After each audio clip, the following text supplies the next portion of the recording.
One of the deepest and most existential problems that has faced humanity is the recognition and classification of our own reality. How do we, as humans, determine what is, in fact, real? There are a few ways to approach this issue, but they mostly revolve around what we can detect with our senses. These senses are imperfect, however, and introduce limits upon our lives that cannot be easily solved.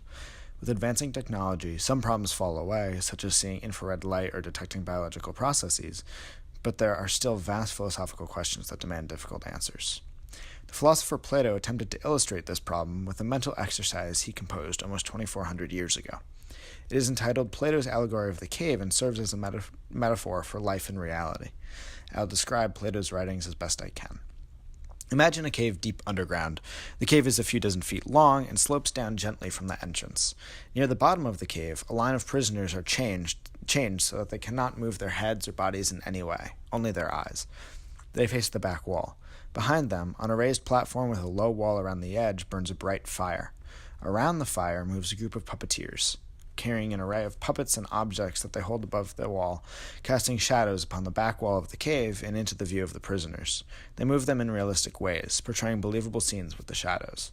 The prisoners have been chained there for as long as they can remember, and so have come to believe that the shadows on the wall are their entire realities. Now imagine that one prisoner escaped. He crawls through the cave and eventually emerges into the world. He is shocked and astounded. How could this wild reality exist when all he knew were two-dimensional shadows?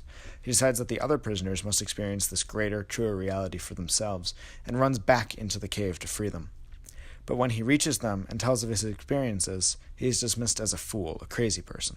Despite trying to explain his experience, the escaped prisoner, who Plato likens to the archetype of a philosopher, is ignored once again and eventually must give up.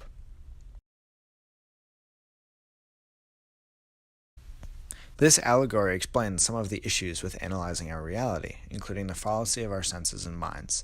Is this unlike a hallucination where the mind invents images that aren't actually there? It appears to be quite similar. To the person experiencing the hallucination, reality is distorted.